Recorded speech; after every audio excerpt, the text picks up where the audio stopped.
ఉందండి, ఎవరైనా చచ్చిపోతే కూడా మొయ్యడానికి మనుషులు రావట్లేదమ్మా, సాటి కులం వాళ్ళు రావట్లేదు, బంధువులు రావట్లేదు.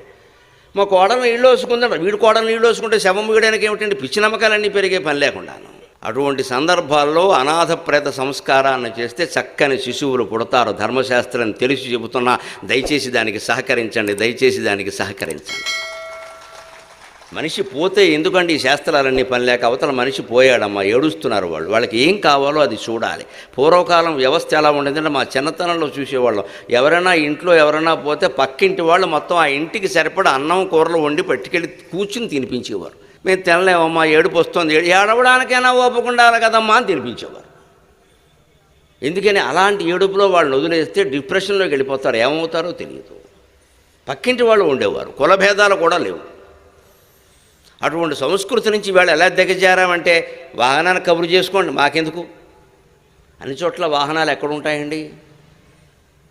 అసలు బంధువులు ఏమయ్యారు, మిత్రులు ఏమయ్యారు, సాటి కులం వాళ్ళు వంటికి కుల సంఘాలను తయారవుతారు. ఏమయ్యారు కుల సంఘం వాళ్ళు అందరూ? ప్రతిదాని కార్తీక మాసం వనభోజనం అనగానే కుల సంఘం తయారవుతుంది కదా, ఎవరన్నా పోగానే కుల సంఘాల వాళ్ళు రారండి, నిలబెట్టి అడగాలి ఏం చేస్తున్నామని. అక్కడికి అసహ్యాలు వచ్చేస్తాయి, మైలు వచ్చేస్తుంది, అశుభం జరిగిపోతుంది. మొన్న గృహప్రవేశం చేశాం కాబట్టి ఎవరు చెప్పారు? ఎక్కడా లేదు ఇది. మన ఇంట్లో ఇవాళ శుభకార్యం అయినా సరే రేపు అశుభానికి మనం వెళ్ళొచ్చు.